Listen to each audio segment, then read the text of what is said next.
Titanic के बारे में तो आपने बहुत पढ़ा और सुना होगा।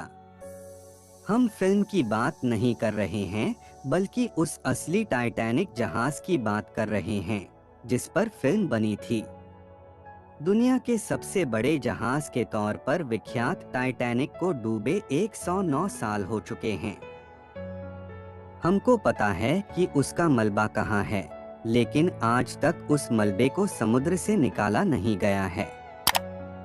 क्या आप जानते हैं कि ऐसा क्यों नहीं ना? टाइटैनिक 10 अप्रैल 1912 को अपनी पहली यात्रा पर ब्रिटेन के साउथहैम्पटन से न्यूयॉर्क के लिए निकला था, लेकिन 14 अप्रैल 1912 को नॉर्थ अटलांटिक महासागर में एक आइसबर्ग से टकराकर दो टुकड़ों में टूट गया था और इसका मलबा 3.8 किलोमीटर की गहराई में समा गया था। टाइटैनिक हादसे में करीब 1500 लोग मारे गए थे। इसे उस समय की सबसे बड़ी समुद्री घटनाओं में से एक माना जाता है। लगभग 70 साल तक इस जहाज का मलबा अनछुआ समुद्र के अंदर पड़ा रहा था। पहली बार साल 1985 में टाइटैनिक के मलबे को खोजकर्ता रॉबर्ट बलार्ड और उनकी टीम ने खोजा था।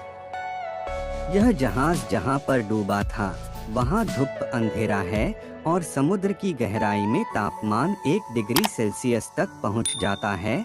अब इतनी गहराई में किसी इंसान का जाना और फिर सुरक्षित वापस लौटकर आना बहुत ही मुश्किल काम है। ऐसे में जहाज का मलबा लाना तो बहुत दूर की बात है, और वैसे भी जहाज इतना बड़ा और भारी था कि लगभग 4 किलोमीटर की गहराई में जाकर मलबा निकालकर बाहर लाना लगभग नामुमकिन है। बताया जाता है कि समुद्र के अंदर अब टाइटैनिक का मलबा ज्यादा समय तक टिक नहीं पाएगा, क्योंकि वो बड़ी तेजी से गल रहा है।